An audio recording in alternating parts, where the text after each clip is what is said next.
शांति। 25/7/2022 की मुरली है। ज्ञान के सागर, आनंद के सागर शिव परमात्मा कहते, मीठे बच्चे पवित्रता का कंगन बांधो तो तुम्हें राज तिलक मिल जाएगा। पावन बनने की प्रतिज्ञा करो। प्रश्न है, तुम बच्चों को अभी किस बंधन में बंधना है? उत्तर है, बाप को याद करने का बंधन। इस बंधन में बंधने से तुम्हारे सब विकर्म विनाश हो जाएंगे और आगे विकर्म करने से बच जाएंगे। आत्मा पावन बन जाएगी। प्रश्न है दूसरा, भक्ति मार्ग का फैशन क्या है? उत्तर, बर्थडे मनाना, जयंती मनाना, यह सब है भक्ति मार्ग का फैशन। परंतु इससे फायदा कुछ भी नहीं, क्योंकि जिसकी जयंती मनाते हैं उसको यथार्थ रीति जानते भी नहीं। देखो, हम शिव जयंती भी मनाते हैं, शिवरात्रि बनाते हैं, लेकिन शिव का कोई परिचय ही नहीं। भक्ति मार्ग में तो ये रस्म रिवाज चलती आती है, तो बाबा कहते उससे कोई फायदा नहीं। गीत है, तू प्यार का सागर है। ओम शांति। देखो, बाबा ने जो गीत सुनाया है ये भले फिल्म का है, लेकिन इसका अर्थ बाबा समझा रहे हैं। बाबा कहते अब गीत बच्चों ने सुना, ये जो कुछ बनाया है भक्ति मार्ग वालों ने ही बनाया है। जब भारत श्रेष्ठाचारी पूज्य था तो कोई भी भक्ति मार्ग का चिन्ह नहीं था।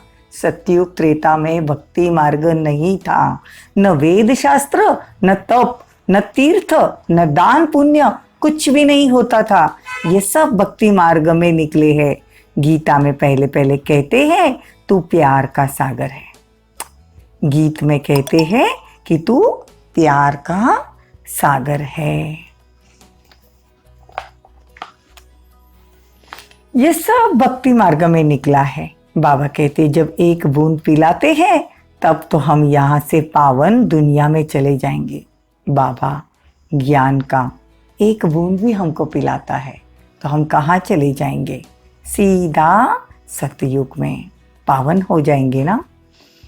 परंतु प्यार पिलाया नहीं जाता, प्यार किया जाता है। ज्ञान अमृत पिलाते हैं। बाबा है भी ज्ञान का सागर। इतनी नदियां जो निकली है उनका क्रिएटर कौन? ये नदियां मतलब कौन? ये हम आत्माएं जो ज्ञान सागर से निकली हुई ज्ञान गंगाएं हैं। हम भी तो बाबा से लेते हैं ना, और फिर हर अपनी जगह पे सेवा स्थान पर जाकर सबको ज्ञान अमृत पिलाते हैं। तो जरूर कहेंगे सागर से है, उनसे ही सब नदियां निकलती है। तो ज्ञान का सागर परम पिता परमात्मा ठहराना। तो बाप कहते हैं मुझ ज्ञान सागर को याद करो तो तुम्हारे विकर्म विनाश होंगे। बाबा को जितना जितना याद करेंगे दिल से, मेरा बाबा, नहीं कुछ समझ में आता है तो मुख से नहीं, दिल ही दिल में अजपा जाप होना चाहिए कि मेरा बाबा, मैं बाबा की, बाबा मेरा, बाबा मेरे साथ है। जो भी संकल्प आप लो परमात्मा को याद करो और दिल से याद करो तो विकर्म विनाश हो जाएंगे। बाप कहते हैं मुझ ज्ञान सागर को याद करने से तुम्हारे विकर्म विनाश होंगे, पावन बन जाएंगे। पहले पहले कौन सुनाता है, सुनता है? ये गुप्त बात हुई ना। गाते भी है तो माता पिता, तो पिता है तो है, परंतु माता कौन है? ब्रह्मा बाबा ना। तो पिता तो ठहरी ना, अब माता किसको कहेंगे? ज्ञान, पहले ज्ञान अमृत कौन पीता है? ब्रह्मा बाबा के तन में शिव बाबा जब आते हैं तो शिव बाबा जब ब्रह्मा बाबा के साथ बैठती है वो आत्मा, परमात्मा और ब्रह्मा बाबा की आत्मा, तो पहले तो ब्रह्मा बाबा की आत्मा ही सुनेगी ना। तो ये गुप्त बातें हैं। तो बाबा कहते हैं पहले पहले ज्ञान अमृत कौन पीता है? वो आकर प्रवेश करते हैं, ज्ञान सुनाते हैं, तो पहले पहले ब्रह्मा बाबा सुनेगा ना। तो जरूर ब्रह्मा बाबा सुनेगा। तो यह माता हो गई। इनके कान पहले सुनते हैं। वास्तव में शरीर माता का नहीं है, ब्रह्मा बाबा तो मेल है, लेकिन फिर भी हम गाते टाइम कहते ना तो मात पिता, तो पिता तो शिव है, तो माता ब्रह्मा, माँ हो गई ना। भले है मेल का शरीर, लेकिन देखो गुह्यो गुह्य राज बाबा समझाते हैं मुरली में, इसलिए मुरली बड़े ध्यान से सुनना। मात पिता मतलब ब्रह्मा बाबा और शिव बाबा, फिर देखो इतनी ब्रह्म कुमारियां थी तो उनको संभालने के लिए रियल में कोई माता होनी चाहिए थी, इसीलिए फिर मम्मा को रखा, सरस्वती को निमित्त बनाकर रखा। तो बाबा कहते जगत अम्बा के तो बहुत मेले लगते हैं, ज्ञान ज्ञानेश्वरी उसी पर ज्ञान का कलश रखते हैं। तो देखो ब्रह्मा की इतनी महिमा नहीं होती, भक्ति मार्ग में इतनी महिमा नहीं है। ज्ञान मार्ग में ब्रह्मा बाबा के तो हर जगह आपको फोटो दिखेंगे, लेकिन भक्ति मार्ग में देखो अजमेर में पुष्कर का एक मंदिर है, तो ब्रह्मा बाबा का कोई ज्यादा यादगार नहीं है, लेकिन मम्मा का मतलब माता जी का जो यादगार है वो हर जगह मेले लगे हुए हैं। तो ज्ञान कलश माताओं पर ही रखते हैं ना बाबा, ब्रह्म कुमारी हो या माता हो, बाबा कहते महिमा तो उनकी है। गाया भी जाता है ज्ञान सागर जब तक आवे तब तक पवित्रता का कंगन बांधते हैं, बहन मुख्य गिनी जाती है, जो बैठकर बहन भाइयों को राखी बांधती है। पतित पावन बाप कहते हैं अब तुम पवित्र बनो तो तुमको राज तिलक मिलेगा। ये देखो ये भक्ति मार्ग में अभी जो रक्षाबंधन का त्योहार आ रहा है, बाबा उस पर मुरली चलाते हैं। बाबा कहते ये शुरुआत भी कहाँ से हुई? संगम से। संगम पे जो भी हम भगवान के साथ त्योहार मनाते हैं वो भक्ति मार्ग में रस्म रिवाज बन जाते हैं। संगम युग पर भगवान आकर पवित्रता की राखी बांधते हैं, तो दुनिया वालों ने फिर भक्ति मार्ग में भाई और बहन का ही रिश्ता एक पवित्र होता है, तो बहना भाई को राखी बांधती है। तो और पहले के जमाने में तो देखो ब्राह्मण लोग आते थे, सब जगह सब चीजों को राखी बांधते थे, तो उनको पैसे मिल जाते थे। तो आज बाबा ने जो रस्म निकाली है वो रस्म से देखो भक्ति मार्ग में भी सबको फायदा होता है कहो, या वही रस्म रिवाज चली आती है ब्राह्मणों द्वारा। तो बाबा कहते बाप कहते तुम पतित भ्रष्टाचारी से पावन श्रेष्ठाचारी बनेंगे तो राजाई का तिलक तुमको मिलेगा।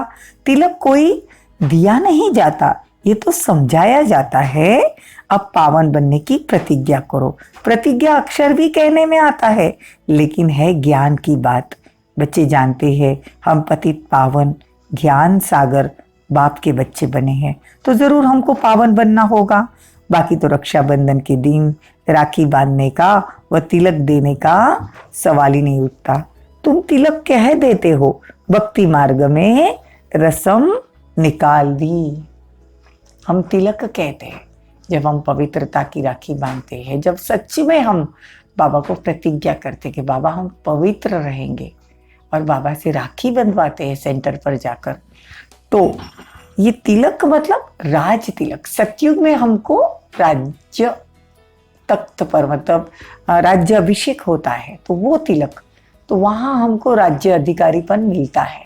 लेकिन ये तिलक बोल देते हैं तो फिर रस्म भक्ति मार्ग में रस्म चली आई कि तिलक लगाते हैं और राखी बांधते हैं। तुम तिलक कह देते हो, भक्ति मार्ग में रस्म निकल गई, अर्थ कुछ नहीं समझते। राज तिलक कब और किसको मिला, यह तो है सारी ज्ञान की बातें। अभी हमको मालूम है राज तिलक बाबा जो देते हैं, सतयुग में सच में हमको राजा बनाते हैं। जब हम अब भी पवित्र रहते हैं तो देखो पवित्रता में फायदा है। बहुत आत्माओं को लगता है कि ये पवित्रता का बंधन लगता है या पवित्र रह नहीं सकते हैं। पुराने संस्कार मन ही मन में इमर्ज होते हैं, मन में तूफान उठते हैं। लेकिन बाबा की डायरेक्शन पर चलना या बाबा की श्रीमत पर चलने से बहुत फायदा है। बाबा कहते यादगार अथवा बर्थडे मनाया जाता है, यह एक फैशन हो गया है, इसमें कोई फायदा नहीं है सिवाय खर्चे के। शिव जयंती भी मनाते हैं, अर्थात बर्थडे मनाते, परंतु उनको पता ही नहीं शिवरात्रि व शिव जयंती रियल में कब हुई थी। कब हुई थी? संगम पर। संगम पर स्वयं परमात्मा इस धरा पर अवतरित होकर अपना परिचय देते हैं। तो बाबा कहते हैं शिव जयंती या शिवरात्रि भक्ति मार्ग में मनाते हैं, लेकिन उनको मालूम कुछ भी नहीं है। रियलिटी से फायदा होता है, अनरियलिटी से तो नुकसान ही है। यह है ही झूठी दुनिया। राखी का उत्सव भी झूठा मनाते हैं। वास्तव में है पवित्रता की बात, पवित्रता की ही प्रतिज्ञा की जाती है। यह तो अभी शुरू हुआ संगम पर। पहले तो यह नहीं जानते थे कि पतित पावन कौन है, ये कैसे आकर राखी बांधते हैं। आज से प्रतिज्ञा करो, हम पावन बनाने वाले बाप से स्वर्ग का राज्य लेंगे। अभी दुखी होकर कर नहीं जिएंगे। अब प्रतिज्ञा करो कि हम पावन बनेंगे, परमात्मा को याद करेंगे, तो हम सतयुग में राजा बनेंगे। जो भी बच्चे प्रतिज्ञा करते हैं, पवित्र बनते हैं, उन आत्माओं को यह मालूम होना चाहिए कि हम सतयुग के प्रिंस प्रिंसेस थे और बनने वाले हैं। इतना नशा होना चाहिए। पावर जरूर बनेंगे। पतित बनाने वाले रावण की सेना बड़ी तंग करती है। बाप कहते अब तुम मेरी याद से पावन बनते बनते जाएंगे तो विकर्म भस्म होंगे। भगवान वाच मामेकम याद करो, इस योग अग्नि से तुम पवित्र बनेंगे। इसमें तो राखी की कोई बात नहीं। पतित पावन बाप कहते मेरे को याद करने से तुम्हारे पास्ट के किए हुए कर्म भस्म हो जाएंगे। आगे भी कोई भी कर्म नहीं होंगे क्योंकि तुम पवित्र रहेंगे। तुम कितना अच्छी रीति समझाते हैं। बाबा देखो कितना अच्छी रीति समझाते हैं। ब्रह्म कुमार या कुमारियां, पुरुष भी हो, ब्रह्म कुमार है ना, महिमा माताओं को दे दी। माता गुरु एक तो हो भी नहीं सकती। यह प्रवृत्ति का मार्ग है। त्योहार जो मनाते हैं वो अंधश्रद्धा से कर लेते हैं, पैसे कमाने के लिए। ब्राह्मण लोग आते हैं ना राखी बांधने को, तो बाबा कहते हैं अंधश्रद्धा से। आगे ब्राह्मण लोग तो एक ही किस्म की राखी ले जाते थे, मेल फीमेल सबको बांधते थे। एक पैसा मिल जाता था, कोई साहूकार 2 आना दे देता था, कोई बड़ा साहूकार होगा तो 1 रुपया देता था। अभी क्या कर दिया, बहन राखी बांध तिलक देती है, फिर भाई बहन को अच्छी खर्ची देते हैं, कभी गिन्नी देते हैं, कभी 50 रुपया देते हैं। रस्म भी बदल गई है ना। देखो पहले रस्म क्या निकली भक्ति मार्ग में, पहले तो संगम पर बाबा ने हमको राखी, पवित्रता की राखी बंधवाई। देखो आज राखी का त्योहार कैसे शुरू हुआ, बाबा कितना अच्छी रीति सब बातें समझाते। फिर ब्राह्मण लोग आते थे, हर जगह राखी बांध के जाते थे तो उनको पैसे मिल जाते थे। फिर क्या हुआ, अभी ब्राह्मण के बदले भाई बहन को बांधती है तो बहना को खर्ची मिल जाती है। देखो तो तुम तो अब सच्चे ब्राह्मण मुखवंशावली हो। वो तो कुखवंशावली है जो दुनिया वाले आते हैं राखी बांध के जाते थे। तुम ब्राह्मण ही देवता बनते हो। ब्राह्मण फिर पावन बनना शुरू करते हो। ब्राह्मण बन फिर पावन बनना शुरू करते हो। पतित पावन है ही एक बाप।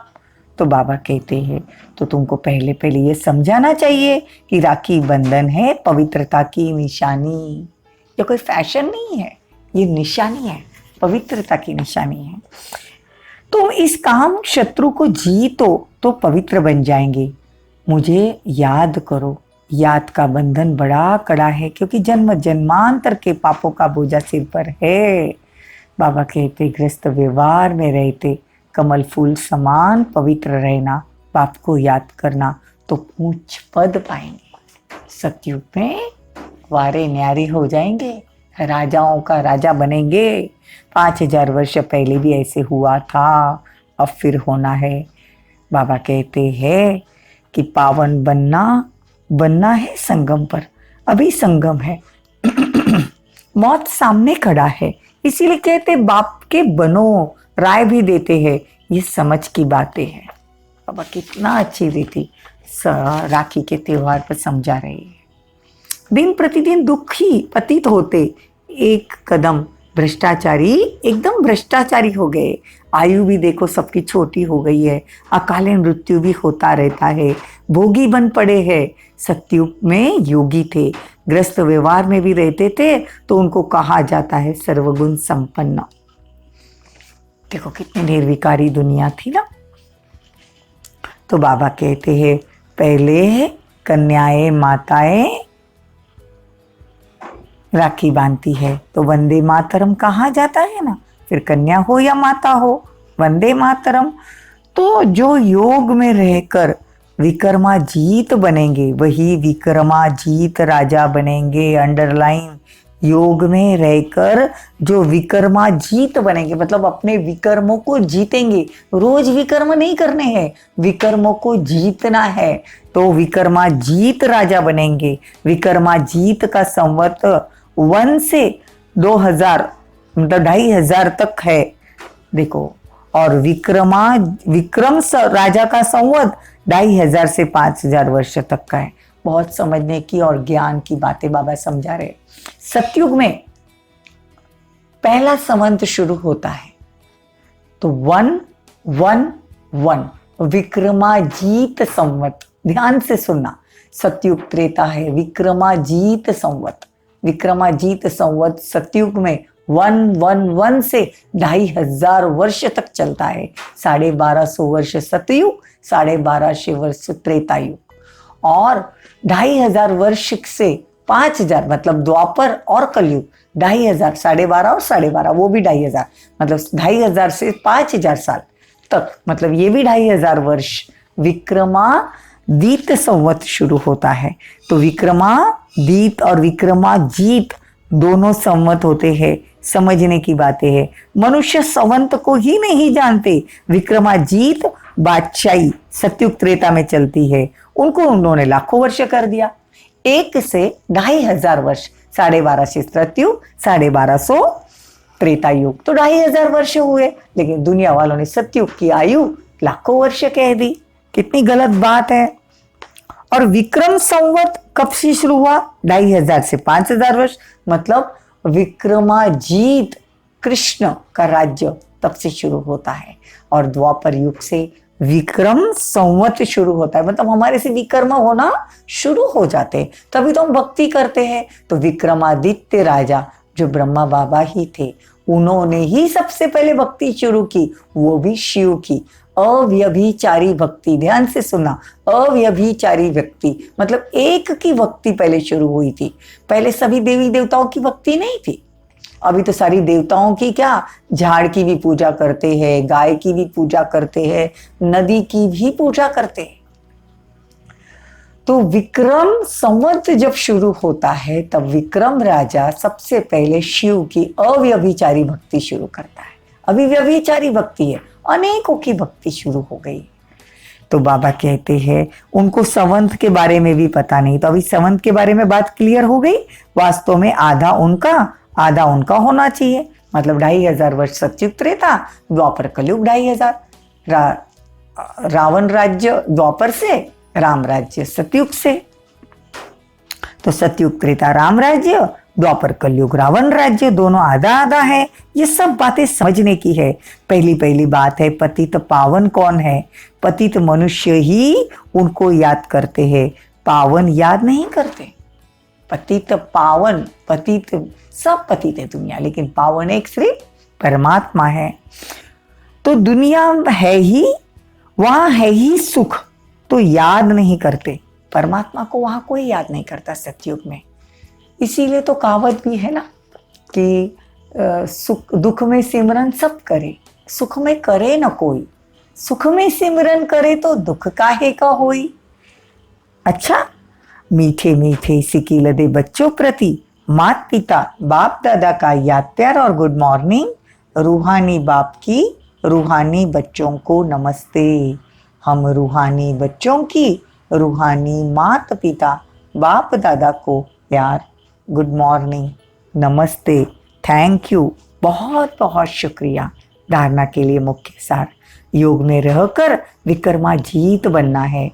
विकर्मों पर जीत पाने से विकर्माजीत राजा बनेंगे। ध्यान से सुनना, रोज विकर्म नहीं करने हैं, वही गलती बार बार नहीं करनी है। विकर्माजीत बनना है, स्वयं को स्वयं ही राज्य तिलक देना है, उसके लायक बनना है। पवित्र बन पवित्रता की राखी सबको बांधनी है। कमल फूल समान रहना है। कमल फूल समान का एग्जाम्पल बाबा हर बार देते। कमल फूल समान मतलब कमल रहता कीचड़ में है, लेकिन कीचड़ में रहते हुए भी कीचड़ तो उसको टच करता ही नहीं, लेकिन पानी की एक बूंद भी उस पे आए तो भी वो सरक जाती है, मतलब नीचे उतर जाती है। वैसे रहना हमको ये कीचड़ मतलब कलयुग में ही रहना है। हर तरह के वैरायटी के स्वभाव संस्कार की आत्माएं हैं और रहते भी संकल्प मात्र भी हमको वो कीचड़ टच न करे। वरदान, नॉलेज की शक्ति द्वारा कर्म इंद्रियों पर शासन करने वाले सफल स्वराज्य अधिकारी भव।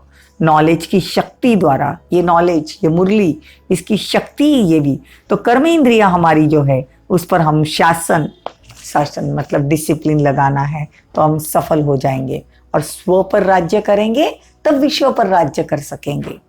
रोज अपने सहयोगी सर्व कर्मचारियों की दरबार लगाओ और चेक करो कि कोई भी कर्म इंद्रिया व कर्मचारी से बार बार गलती तो नहीं होती है, क्योंकि गलत कार्य करते करते संस्कार पक्के हो जाते हैं।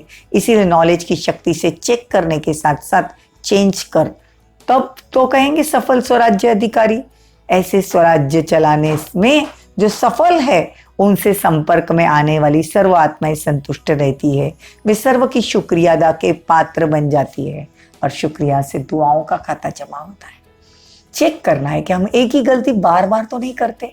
अगर हम बार बार करते तो आदत पड़ जाती है और आदत संस्कार में बदल जाती है, संस्कार पक्का हो जाता है। स्लोगन, हर समय करन करावन हार बाबा याद रहे तो मैंपन का अभिमान आ ही नहीं सकता। कराने वाला कौन है? बाबा। मैंने किया नहीं, बाबा करा रहा है। वो करन करावन हार है, हम करन हार है। ध्यान से सुनना, करावन हार बाबा है, करन करावन हार बाबा है, हम करन हार है। वो करवा रहा है हमसे, तो मैंपन तो आ ही नहीं सकेगा। मैंने नहीं किया, बाबा ने किया। अच्छा, ओम शांति, ओम शांति।